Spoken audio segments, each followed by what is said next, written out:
outside of Felicity, who's now back in third. Intensify and Rupert's Promise. Then comes Elusive Melody, and Zenyatta is closing nicely in the center of the track. Caramel Coffee has the lead, but you better take a look at Zenyatta to run by and do it nicely. Caramel Coffee left in second. Zenyatta. Hello, it's Bob Pandolfo. Welcome to Power Pace with Pandy on Monday, June 17, 2024. And this is a new segment called Morning Maidens. So we had a couple of maiden races today, and we're going to start out in the 8th race at Indianapolis. I put some picks on my website on the free page. So I picked a 6, 7, 5 in the 8th race, and sometimes I'm not going to actually necessarily talk about races the way I actually think it's a good betting race. Sometimes it'll just be because there's interesting maidens in the race. I opened up the segment showing Zenyatta. Now that was Zenyatta's debut at Hollywood Park, which I think was 2017. I remember watching that race on TVG, and I had given out Zenyatta, and I had bet Zenyatta based on the workout reports, because Andy Harrington, who was a clocker out there, had said that she seemed, a little slow to start in her workouts, but she was a very strong closer, he said. And she was a 6.5 furlong sprint, and she was last for a little bit, and then she started to edge up, but she started a lot of ground to make up, and she finished powerfully and went easily.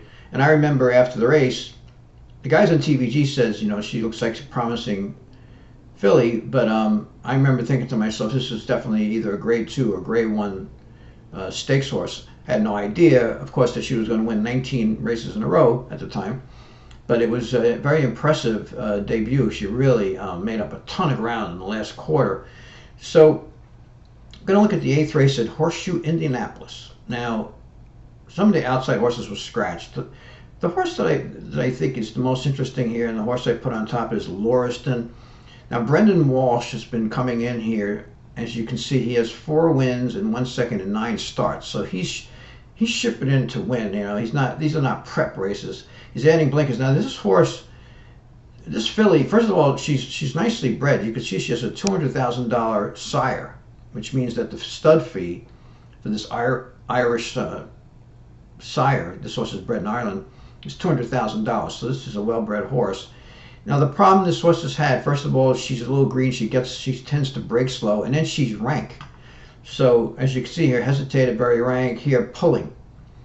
So today they're putting the blinkers on off of Freshening. She seems to be training well at Turfway, which I like because that's a synthetic track, which is a good track to train on.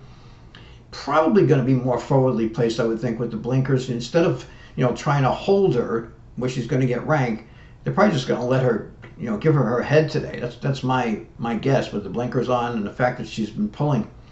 This is a significant drop in class going from Gulfstream, and she's got a couple of nice races here. She only lost by 2 lengths here at Gulfstream, and then here she made a nice middle move from a tough post, in a race with a couple of turns.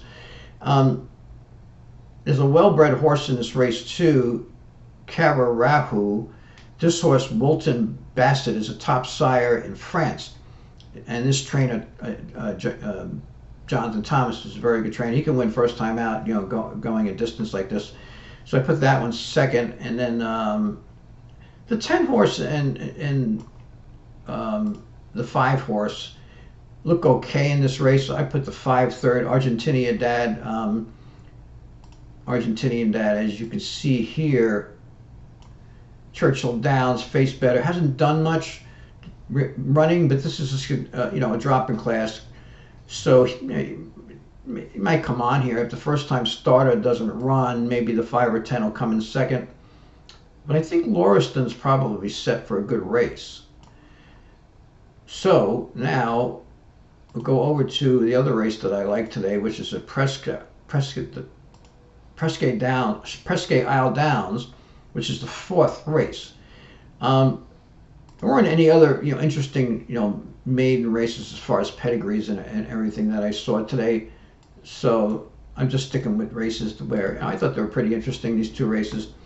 So Presque Isle Downs, Motor Rosa is a 3-year-old filly. She's bred to run long, but Palace Malice, even though Palace Malice was a distance racehorse, he's been a pretty good speed influence, surprisingly.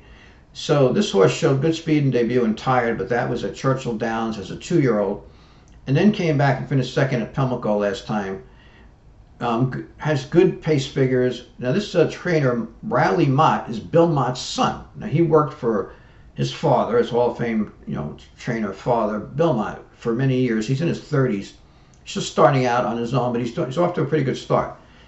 And of course he has, probably about as good of a foundation for going out on his own as you can possibly have. Bill Mott is one of the greatest trainers in history. You can see that Antonio Gallardo was on this horse and winning at 32% during this meet.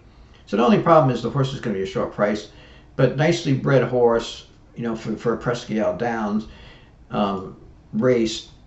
And the 9-horse Fleur Delacour has forward speed, as Lasix, probably going to be well placed. And then the 1-horse will probably be closing. Sister Eve closed okay. Let's look at a couple of look at the Formula Pro for these races. So we'll go to the Presque Isle Downs 4th race, and we're going to sort on pace. So you can see Motor Rosa's first on class, first on form, first on pace, and then 4-9, which is what I picked, and then the 1-horse making the second lifetime start. And then we look over the Indianapolis race. Let's go IND 617, and we go to the 8th race, which is the race I talked about. Here I'll just sort on stamina. You can see Lauriston with a 161, and then per factor, the 10 has a 156, and the 5-horse has a 145. But I did think the first time starter, the 7-horse, could be a threat there. So that's it. Morning Maidens, my first Morning Maidens video. I'm going to have these videos several times during the week. I may even have one every day. Of course, some of the races, later in the week, as you start to get into Wednesday, Thursday, Friday, Saturday, and Sunday, you'll have the major tracks, and you'll have a lot more interesting races, and there'll be some good horses to talk about. But anyway, remember, if you like the video and if you subscribe, you'll find out when I have more videos, and I appreciate that. Lots of luck, and thanks for listening to Morning Maidens with Pandy.